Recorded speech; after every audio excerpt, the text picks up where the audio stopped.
देखिए, peoples party के chairman ने कहा कि हमारी सोशलिस्ट पॉलिसीज की एक्सटेंशन है, ऐसी कोई बात की। अभी आपने मुराद अली शाह साहब का एग्ज़ैक्टली। भी जिक्र किया। पीपल्स पार्टी का ये जो रोटी कपड़ा मकान का नारा है, ये हमें कहाँ नजर आता है? बस एक नारा ही ना, do we see it physically? अब तो माशाल्लाह 17-18 साल से उनकी हुकूमत है सिंध में, हमें ये कहाँ पे नजर आता है? उनका कौन सा ऐसा मिनिस्टर है जिसको आप देख के ये कह सकते हैं कि हाँ, इसकी पॉलिसीज भी सोशलिस्ट है, इसका तौर तरीका भी किसी सोशलिस्ट जैसा है? मुझे तो नहीं नजर आता।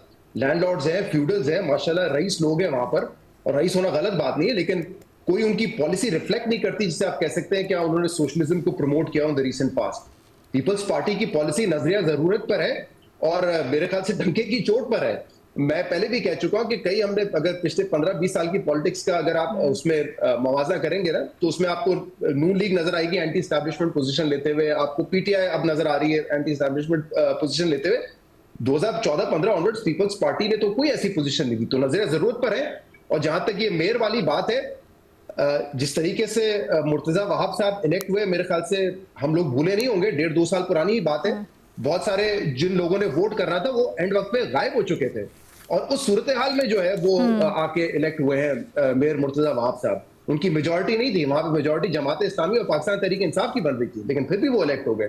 तो मेरे ख्याल से इस रेलेवेंस को हम जो जबरदस्ती जो हमारे पैनलिस्ट ने भी बात की, हुँ, बहुत हुँ, कुछ चीजों को तो आप रिलेट कर सकते हैं कि ममदानी साहब यंग है तो मेयर साहब भी यंग है, हुँ। बिलावल साहब भी यंग है, और क्योंकि उन्होंने किराए कम करने की बात की है, तो पीपल्स पार्टी ने भी किसी जमाने में वो बात की थी।